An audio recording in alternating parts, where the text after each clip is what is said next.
Hi everybody, I'm Rook and welcome to the table. Welcome to Top 5 Week. Every day this week you will be seeing a different Top 5 list of mine related to Yu-Gi-Oh! Speed Duel. I had a bunch of these ideas knocking around my head for a while now, and I wanted to put them out there, see if it causes any conversation or debate.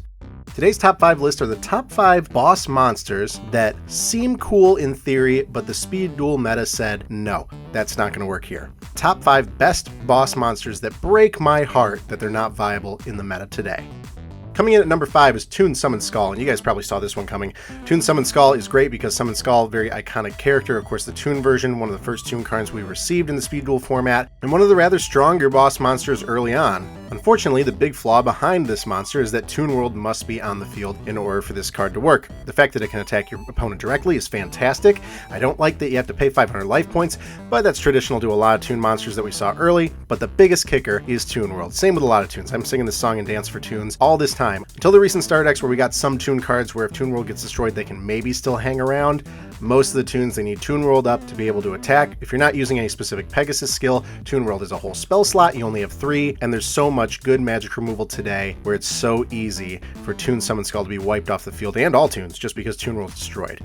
The most recent deck profile I did on Toons is the Toon Mayhem deck profile back in May, and that one has your best shot at keeping Toons on the field because the Toon Mayhem skill allows Toon World to survive essentially one magic removal. It would have to try and be struck down twice in one turn in order to be removed. So Toon Summon Skull, very iconic, but unfortunately not viable.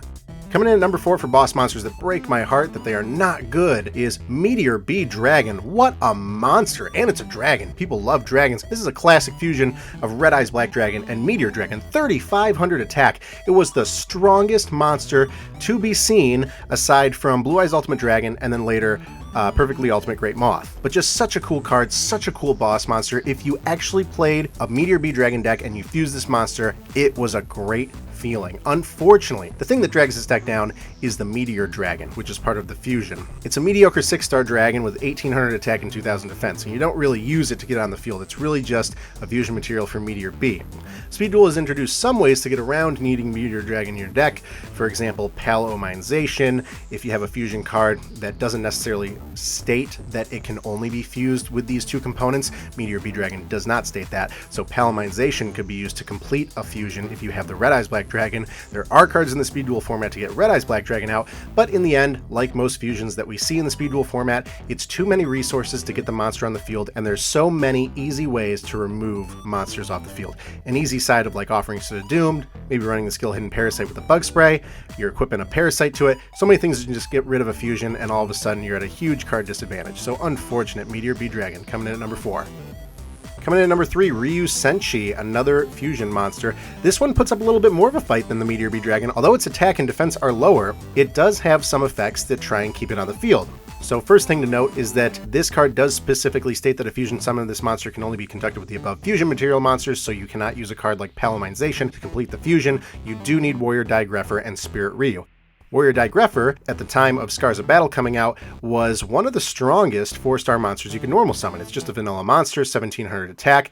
Unfortunately, power creep has been introduced where now we're seeing 1,800 attack come out with a 4-star monster, so Warrior Digreffer has kind of fallen off the field there. Additionally, Spirit Ryu is a card that came out in the Kaiba starter deck way back when the game came out, but it's a relatively weak monster, and we're not really using it for anything else except for potentially the fusion of Ryu Senshi. So this is another one where you're spending a lot of resources to get this card on the field, but the card does have a saving grace. As long as this card remains face up on the field, negate the effect of a normal trap card by paying 1,000 life points. You negate the effect of a spell card that targets this card and destroy it. This is great because it protects you from spells and traps. If your opponent activates a trap, even if it doesn't target Ryu Senshi, you can still pay 1,000 life points to negate it. With Speed Duel, you start with 4,000 life points, so that's a very limited resource you can use.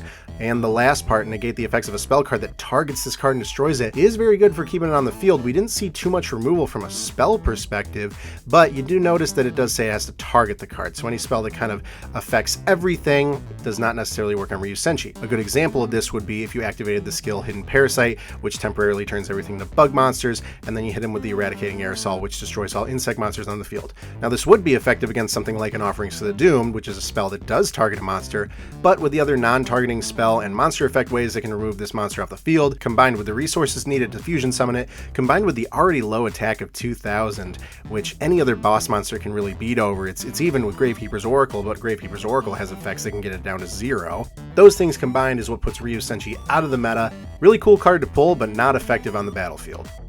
Alright, coming in at number 2, and I think this is going to raise a lot of heads and cause a lot of controversy, but I'm putting Thousand Eyes Restrict at the number 2 boss monster that is not viable in the meta right now, and it breaks my heart. When this card was announced in the starter decks earlier this year, I was really afraid. I was very afraid of it. Relinquish was already huge, and Thousand Eyes Restrict is a stronger Relinquish where I can't attack you. Now, Thousand Eyes Restrict is a fusion as well, but it has the potential to use less resources than a card like Ryu Senshi or Meteor Dragon because of the new Pegasus skill that came out in the starter decks called the Thousand Eyes Spell, which allows you to fusion summon 1 Thousand Eyes Restrict from your extra deck using monsters from your hand or field as fusion material. You do have to activate the skill by discarding 1 card from your hand, but this skill pairs very well with something like the Illusionist Faceless Magician, which is a card that plays very well in the graveyard if you were to lose your Thousand Eyes Restrict or you're relinquished. I think that the Thousand Eyes Spell is a very strong skill and that it's balanced support for the relinquished and Thousand Eyes Restrict decks, but we're still seeing players lean towards using relinquished over Thousand Eyes Restrict. I think that the reason behind that was the need to try and have Thousand Eyes idle in the deck, and personally in my experience from playing opponents that use the Thousand Eyes Restrict deck, the fact that no monster can attack, whether it's yours or your opponent's, significantly hinders the restrict holder in this fast-paced speed duel environment. Relinquished, of course, has effects in place that would counter any attack that would come at it. The opponent is also taking that damage as effect damage. So Relinquished has some barbs as well, as opposed to not letting anything attack. Some Thousand Eyes Restrict I think is great if you have the hand set up and you get it on the field. More power to you if you have the Illusionist Faceless Magician to discard into the graveyard to play really well, but there's still too much other removal that can just get rid of this card. Offerings for the Doomed, getting parasited. Just too much that can happen to this card that just makes everything that you build up to get this out not worth it. Same thing goes for Relinquished, which is why you see Relinquished kind of falling out of the current meta, but I would lean towards using Relinquished more so than Thousand Eyes Restrict. So Thousand Eyes Restrict coming in at number 2.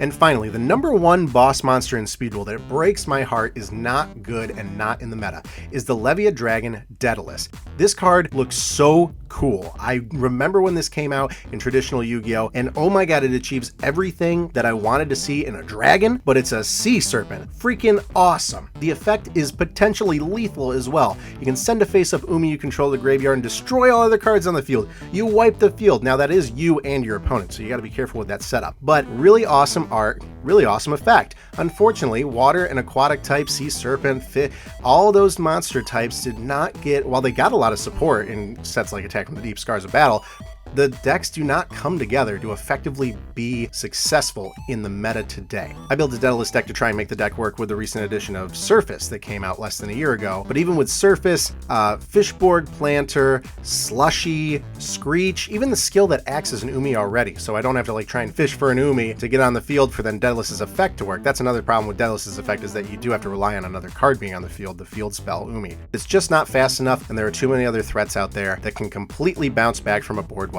So Olivia Dragon Deadlifts coming in at number 1, and those were my personal top 5 Speed Duel boss monsters that it just hurts to know that they will not be played in the meta. Some of them at least until they have significantly more support, others seem like they're going to be gone forever. I hope you guys enjoyed this video. If you did, feel free to hit the like button, and as I said, we are in top 5 week. I've dedicated a video every day of a top 5. I'm just going to try and do some weirder ones, so I hope you guys enjoyed this. Please give me your feedback, and I will catch you guys at the next one. Thanks everybody. See ya.